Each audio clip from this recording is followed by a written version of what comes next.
Mushabe. I'm the Manager of Public Relations and Corporate Affairs at Nira. Before we finished the year 2023, we had concerns or complaints from the general public, as we had people who were worried of their IDs expiring this year. So today our press statement is about the mass enrollment and the mass renewal exercise.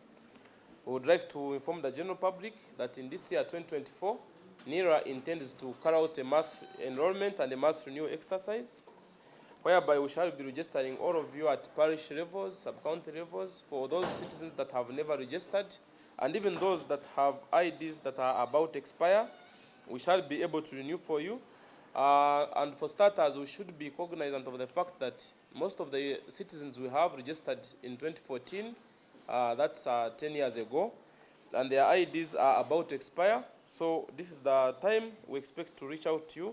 Only that we have to liaise with several stakeholders, including Ministry of Finance, Planning and Economic Development, Parliament of Uganda, the Ministry of Internal Affairs, and other stakeholders to set the date. We haven't set the date, but we can be sure that this year we shall be coming out to you. We shall be able to reach out to you. We shall be able to carry out this exercise.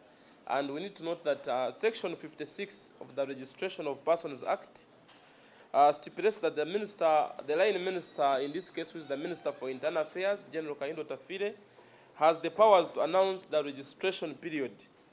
Therefore, when all is set, we shall be able to notify you of the date for the launch of the mass enrollment and mass renewal exercise. As of now, we haven't set the date, but very soon we shall be able to reach out to you as long as we are able to finalize all that is required in time.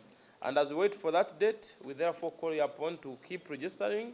For those that have lost their IDs, please endeavor to replace them. And for our dear parents that have not registered their children for national IDs, use this ample time to register them, since we register all Ugandans, even those Ugandans who are just 1 day old, we do register them, and we only issue them NINs. IDs are only given to citizens who are above the age of 16. So use this time to do all that as we wait for the mass enrollment and mass renewal exercise. And in Uganda,